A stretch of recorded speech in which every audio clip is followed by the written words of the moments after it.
Anaïs, comment vas-tu? Je vais très bien, merci. Oui, tu sors tout juste d'une émission Télématin, c'est ça? Oui.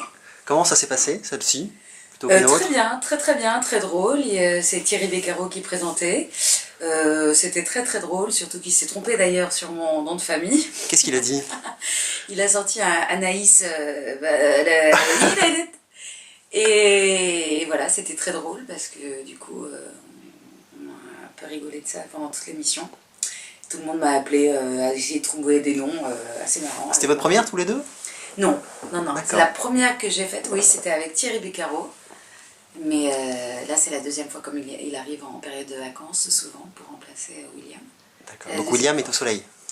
Je pense, j'espère pour lui. Il va revenir tout bronzé, William. Télématin, est-ce que c'est une discipline particulière?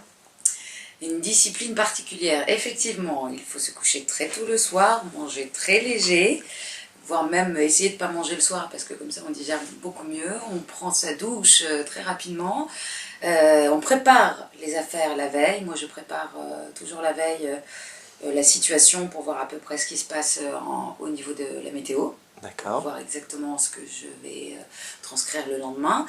Et on essaie de se coucher sur les coups de 8h30, 9h et on n'y arrive pas forcément. C'est vrai, 20h30? Ouais. D'accord. Ouais. Mais juste après la météo ou... Oui, toujours. Ah oui. La météo m'endort. D'accord. Le journal, la météo, et très vite je m'endors. Ah oui, donc c'est ouais, c'est vraiment une discipline. Oui, parce qu'à 3h30, il faut se lever à 3h30 avec 2 réveils totalement différents qui sonnent à peu près toutes les 10 minutes pour être sûr de bien se lever. Ah oui, donc c'est 2 réveils. Ouais, je crois qu'on a tous eu de la phobie pour ceux qui travaillent tôt comme ça le matin, parce que c'est vraiment un horaire entre la nuit et le matin qui est assez bizarre et le corps s'y habitue pas. Et je pense qu'on a tous la peur de ne pas se réveiller. Donc il faut mettre 2, 3, 4 réveils qui sont très agressifs le matin. D'accord. Et donc, une petite sieste après-midi pour récupérer? Oui. Donc l'émission se termine vers 9h, la plupart on est chez nous vers 10h30, 11h.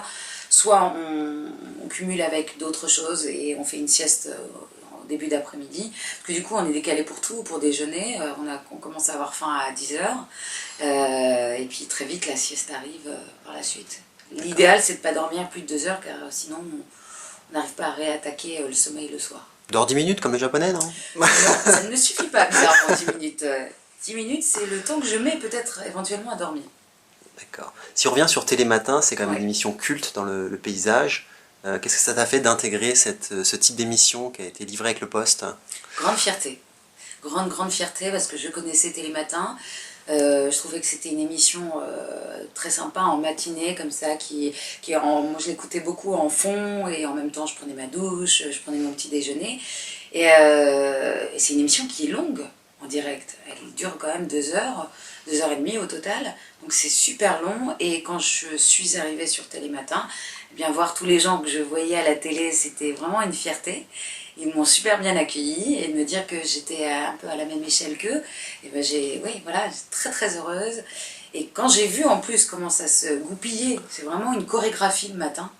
Les caméramans, les cadreurs, mais tout le monde est tellement bien rodé, on a l'impression que c'est une belle chorégraphie qui roule pendant 2h30. Et c'est très beau à voir.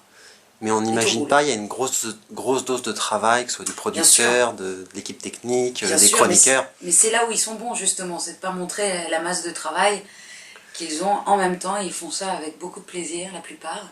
Donc c'est très agréable. Et d'apprendre d'être aux côtés d'un grand professionnel comme William Lémergie, ça fait quoi?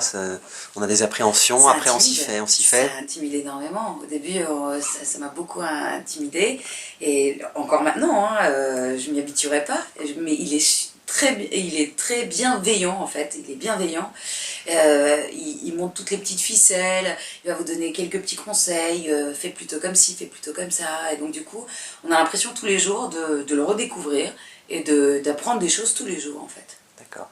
Si on peut rentrer un peu dans les coulisses, comment ça se prépare un spot météo? Est-ce qu'on dit spot déjà? Non, on dit pas spot. On dit? Ce serait un bulletin météo, comme on est journaliste, ce serait un journal météo. D'accord. Comment ça se prépare? Eh bien, sachez qu'au niveau des cartes, tout ce que vous voyez à l'antenne, c'est nous qui le préparons. On fait les lignes, on rajoute les soleils, on fait les nuages, c'est nous qui créons les cartes d'abord. Et on se fait un brief complet également avec Météo France. Et donc la directive du journal, du bulletin météo, se fait, c'est nous qui le faisons en fait. On est maître de notre journal du début jusqu'à la fin. Donc ça demande beaucoup de travail avant d'arriver à présenter le journal. Est-ce que les cartes se doivent d'être esthétiques? Parce qu'il y a souvent une polémique sur les cartes sont pas jolies, que ce soit dans différentes chaînes. Est-ce que la carte France 2 est au niveau optimal de son esthétisme? Moi je trouve qu'elles sont très belles. Et le but aussi, c'est qu'on se sente bien quand on les regarde en fait, ces cartes. C'est que on voit très vite ce qu'on a envie de voir. Et je trouve que le fond bleu justement de nos cartes, elles sont très jolies avec des lignes orange. Et il faut que le téléspectateur il regarde la ville qui l'intéresse, on le fait tous, hein, la ville qui l'intéresse et que le message passe rapidement. Et moi je trouve que nos cartes sont très jolies. Alors pourquoi à Aurillac il fait toujours froid? C'est toujours la ville. Pas La ville. Et pourquoi pas? Et pourquoi pas? Non, aujourd'hui, ah si, ce matin c'était 4 degrés à Aurillac.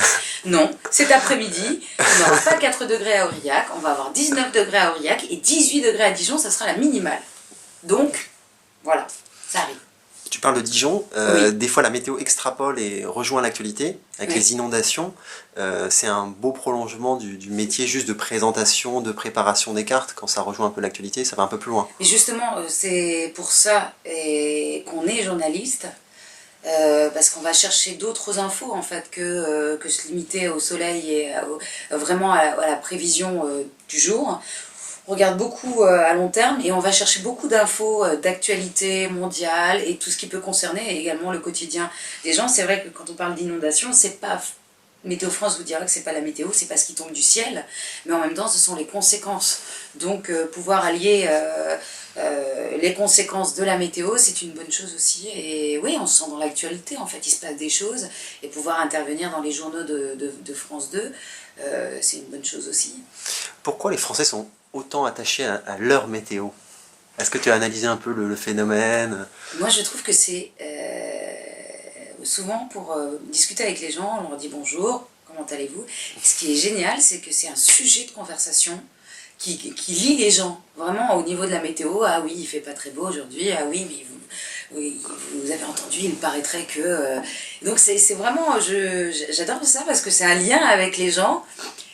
C'est une façon d'accéder rapidement avec un peu de courtoisie et discuter avec des gens de tout et de rien. Et donc la météo. Et c'est vrai que la météo, ça touche tout le monde. Quand il fait beau, les gens sont heureux. Quand il fait pas beau, ils sont un peu plus tristounés. En hiver, on est moins bien qu'en été. Voilà, et on espère tous ce soleil qui va bientôt arriver, qui devrait arriver. Enfin, je l'espère. Moi aussi. Est-ce que tu peux nous parler un peu de l'exercice du direct? Quel est le type d'état d'esprit dans lequel on est? Quelle pression on a par rapport à des bulletins enregistrés?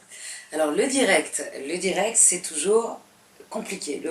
La personne qui va vous dire qu'elle n'est pas stressée quand elle fait un direct, ce n'est pas vrai. On est toujours stressé quand on fait un petit direct ou un grand direct, parce qu'on a toujours peur qu'il y ait un petit souci. Mais quand on connaît bien son sujet, on a toujours peur de bafouer. On se dit toujours, voilà, on va dire le mot qu'il ne faut pas, on va faire un lapsus, on a toujours peur et on est très content quand c'est terminé. Mais en même temps, le direct, il n'y a rien de mieux parce que c'est one shot, tout peut arriver. Donc, et on répond aux questions que nous pose la plupart du temps l'animateur ou la journaliste, et des fois on est surpris. Ouais. Alors quel est le plus joueur? Est-ce que c'est Laurent Delahousse, Élise Lucet, David Pujadas? Tous. Tous ils sont un peu joueurs? Tous. Bah, ça dépend du sujet, s'il est vraiment sérieux, avec les événements, avec les fortes chutes de neige qu'on a eues dernièrement, c'était un peu compliqué d'être comique, drôle sur ce sujet, parce que vraiment il y a eu des problèmes de circulation, il y a eu quelques morts également, donc on essaie d'optimiser au mieux possible en fait, donc c'est un peu compliqué, mais sinon ils sont tous super accueillants. Je les remercie d'ailleurs, vraiment. Moi qui les regardais avant via mon écran, eh bien, je suis très heureuse de les rencontrer et de pouvoir me dire que c'est des collègues et que je travaille avec eux. Ouais, c'est aussi une fierté. Ah oui, c'est vraiment une fierté. T'as qui comme collègue? Laurent Delahousse Oui, c'est ça. voilà, on se tape pas sur le dos, mais... Ah, c'est prochaine étape, ça. Non, mais... Beaucoup de respect, peut-être, Oui, aussi. beaucoup de respect, j'adore ça, merci. Merci encore. Alors, oui. Alors, Anaïs, que peut-on te souhaiter pour la suite des événements?